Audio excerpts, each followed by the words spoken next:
A simple embrace, an ordinary night, and a secret that no one should ever discover. What started as something innocent ended up breaking all the rules, crossing boundaries that have no turning back. This story is unlike any other you've heard before, and every second will bring you closer to a truth that could shatter everything.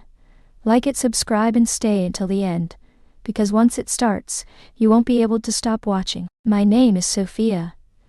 Today, I'm 45 years old, but there's a story I've been carrying around for a long time. A story I've never told anyone until now. If you're here, it's because maybe you're looking for answers, because something has intrigued you. Let me warn you. This is not an easy story. It is the story of how an invisible line was crossed, and my life changed forever. I want you to listen to me until the end, because maybe you can understand me, even if I still can't forgive myself. I was 6 years old when my mother, Elena, married Carlos. He was everything we needed. A strong, kind, protective man. He filled in the gaps of my childhood, as if he had always been part of our family. Carlos, not only was he my stepfather, he was like a superhero to me. I remember how his shoulders carried me, how we decorated the house at Christmas, or how we watched movies until we fell asleep on the couch. Those memories are still etched in my mind like a photo album. But what I never imagined is that the same man who gave me so much security would become the center of my deepest confusion. My relationship with Carlos was always special. I could say it was closer than usual, but it never seemed strange to me. Mom used to say he treated me like a princess, and I saw him as a figure of admiration. There was nothing wrong with that. Or at least I thought so then. But the summer that changed everything started in the most ordinary way in the world. Mom had to go away for work. It would only be for a few days, and in the meantime Carlos and I would be left home alone. I was 16 years old. An age when everything seems simple, uncomplicated. Little did I know that those days would mark a before and after in my life. Carlos and I spent those afternoons decorating the house, laughing about silly things and sharing memories. There was nothing unusual, or at least I didn't see it that way. It was the middle of summer and the heat was unbearable. So I used to wear light clothes, shorts and t-shirts. I never worried about how I looked at home. It was Carlos, my stepfather. But then the stares started. At first, I hardly noticed. I thought it was my imagination. But as time went on, those looks got longer. I didn't know how to interpret them. Was it admiration? Something more? I felt uncomfortable, but I didn't say anything. I convinced myself it was all in my head. It was one afternoon after I came home from school. I walked into the house and found him sitting on the couch. As usual, I had a habit of running to him, jumping on his legs and hugging him. It was a normal thing for us, a gesture we had shared since I was little, but that day was different. When he hugged me, I felt something different. A feeling I couldn't identify. My heart began to beat fast, and although I tried to play it down, something in the atmosphere had changed. I didn't understand it, and the worst thing was that I couldn't share it with anyone. That night, while we were having dinner, I couldn't get that feeling out of my head. Carlos was acting normal, as usual, but I couldn't help wondering if something had changed between us. Maybe it was just my imagination, or maybe something inside me was waking up. Something I didn't understand, and didn't want to accept. That night, before I went to sleep, I looked at myself in the mirror for a long time. I wondered if everything I felt was real, or if I was making things up. I found no answers, but one certainty: something was about to change. If you are getting caught up in this story, don't forget to subscribe, like, and leave me a comment. Your opinion is important, and what's coming is even more shocking. Days went by, and that feeling was still there. I tried to ignore it, to convince myself that it was all in my head. Carlos was still behaving as always, kind, loving, protective. But every time we were together, I felt a tension in the air, as if something invisible was surrounding us. His gestures began to change. They were small details, almost imperceptible, but I noticed them. His gaze was more intense, his jokes were more personal, and that closeness that used to make me feel safe began to unsettle me. I wanted to believe it was all a coincidence, but my heart knew something wasn't right. I remember one day in particular. I had come home from school, exhausted, and found him in the kitchen, preparing something to eat. It was such an everyday scene. I never thought it would mark a turning point. I went over to help him, as I used to, and as we talked, our hands brushed. It was a simple touch, an accident, but I felt as if an electric current ran through my body. Carlos was silent for a second, and then he simply smiled. But in his eyes I saw something different. Something I couldn't explain. I walked away quickly, making an excuse to go to my room. My mind was full of questions, and none of them had answers. That night, as we ate dinner, I tried to act as if nothing had happened. But every time our gazes met, I felt like time stood still. Carlos was more attentive than usual, asking me questions about my day, about my plans, even about things I had never shown interest in before. At one point, he brought me a gift, a blouse that he said he had seen and thought I would like. I didn't know what to say. Was it an innocent gesture, or did it mean something more? I thanked him with a nervous smile, but inside, my mind kept searching for explanations. Soon after, the weekend arrived. Mom was still away at work, and Carlos suggested we have a special dinner to celebrate a promotion he had gotten at work. When I went down to the dining room that night, I found the table perfectly decorated, a spectacular dinner, and 2 bottles of red wine waiting for us. At first it was all laughter and anecdotes. We talked about when I was little, about our family jokes, about those happy moments we shared. But as the evening progressed, something changed. The atmosphere became more intimate, closer. The laughter turned into lingering glances, and the words seemed to carry a deeper meaning. We finished the 2 bottles of wine, and I, who had never drunk before, was beginning to feel dizzy. My head was foggy and the world seemed to spin around me. Carlos, sitting across from me, looked at me with those deep eyes that seemed to read my every thought. In a moment of courage or madness, I don't know, I asked him a question that I never thought would come from my lips. Have you ever felt anything else? My voice trembled, and my words broke midway through. He didn't answer right away. He just looked at me, as if searching for something inside me, and finally said, "Yes." That word echoed in my head like an endless echo. Yes, such a simple word, but with such a great weight that I felt as if the ground disappeared under my feet. I didn't know what to do, what to say. We stood in silence, looking at each other, as the world around us faded away. I felt his hand come close to mine. A slow gesture, but full of intention. I didn't move, I didn't speak. I just let it pass. In that instant, I knew that an invisible line had been crossed. And worst of all, I did nothing to stop it. If this story has you on the edge of intrigue, subscribe right now. Leave your like and share your opinion in the comments. What comes next is even more intense. That yes didn't stop ringing in my head.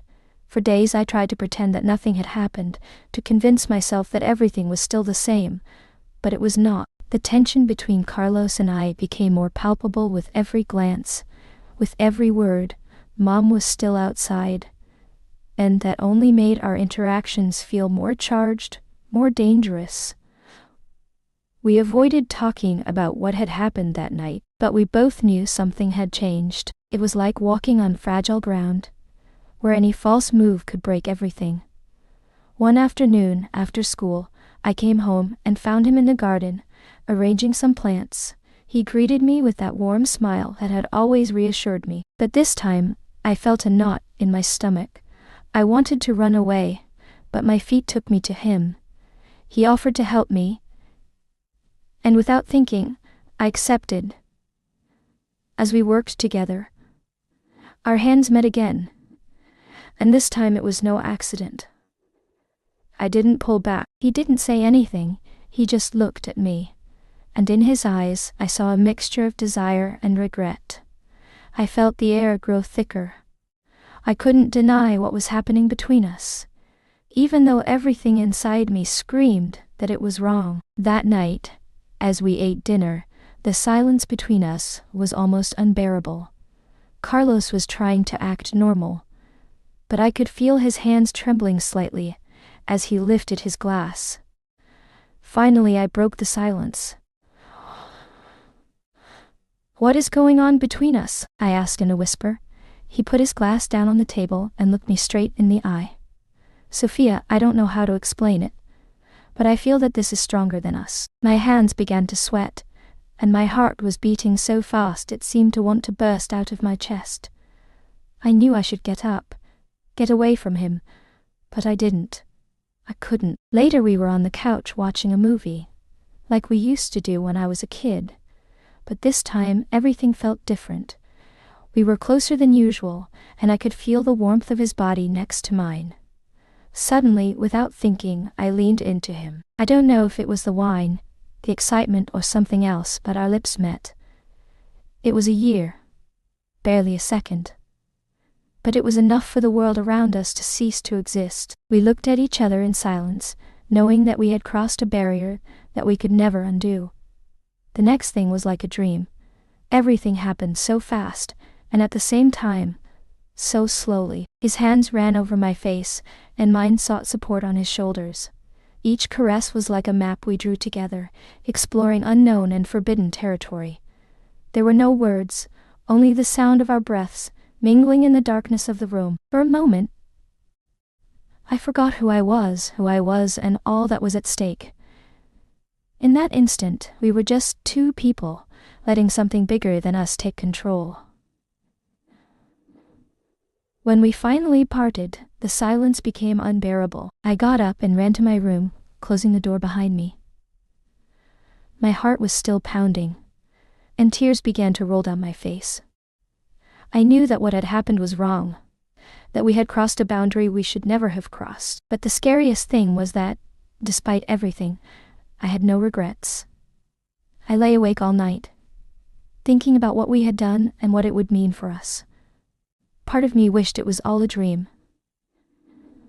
Another part of me just wanted to relive that moment. If you are liking this story, subscribe, like it, and leave me a comment with your opinion.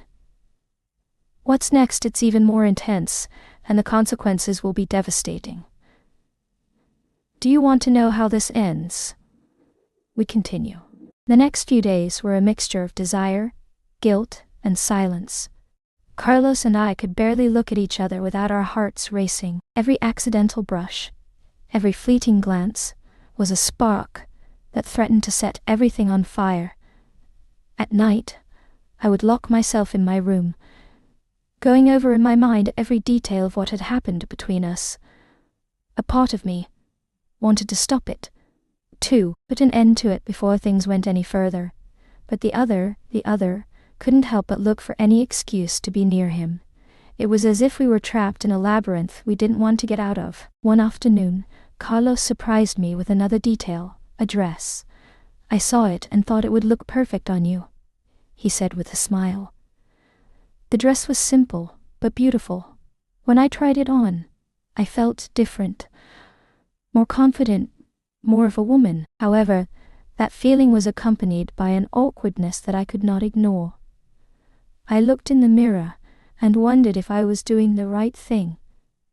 If someone had told me I would end up in this situation, I would never have believed it. But there I was, feeling caught between two worlds, that of the innocent daughter and that of the woman who was beginning to desire the forbidden. Everything got out of control one night, when Mom called to say she wouldn't be back until the next day. Carlos and I looked at each other, aware that this would be our last night alone. We prepared dinner together as we used to do, but this time there was something different in the atmosphere. We played music, laughed, and drank more wine than we should have. Time seemed to stand still as the outside world appeared. Before I knew it, we were standing in a living room, slow dancing, his hands on my waist, mine on his shoulders. It was as if everything had led up to that moment. The dancing stopped, but we didn't separate. Our gazes met, and without a word, our lips met again. This time, there was no hesitation. It was as if we were breaking the last barrier we had left. The night progressed like a whirlwind of emotions, a mixture of passion and fear. We knew it was wrong, but at that moment, it didn't matter. Every caress, every whisper, was a challenge to everything we had ever known. It was a secret we both shared, a burden that, though heavy, we didn't want to let go of. The music kept playing and the world seemed perfect. But in our recklessness, we didn't hear the sound of the front door opening. We were so engrossed in our own universe that we didn't notice that Mom had returned earlier than expected. It was her voice that broke the spell. "What's going on in here?" "La component placement," she said with an icy tone that left me paralyzed. I turned slowly and saw her standing there in the doorway, with an expression I will never forget. It was as if her whole world had crumbled in an instant. I felt short of breath, unable to utter a single word. Carlos tried to say something, but his voice broke before he could form a coherent sentence. Mom didn't need any further explanation. Her look said it all. Without another word, she turned and left the house. That night was the beginning of the end. Shortly thereafter, she filed divorce papers and our family, once my refuge, fell apart. Carlos became a stranger to me, and I was caught between love and guilt. Sometimes I think all of this could have been avoided, but it's too late now. The scars of that night will never fade, and what was once love is now just a painful memory. If this story has impacted you as much as it did me, was I impacted by living it? Subscribe to the channel, and tell me in the comments what you would have done in my place. The decisions we make can change everything. What would you have done?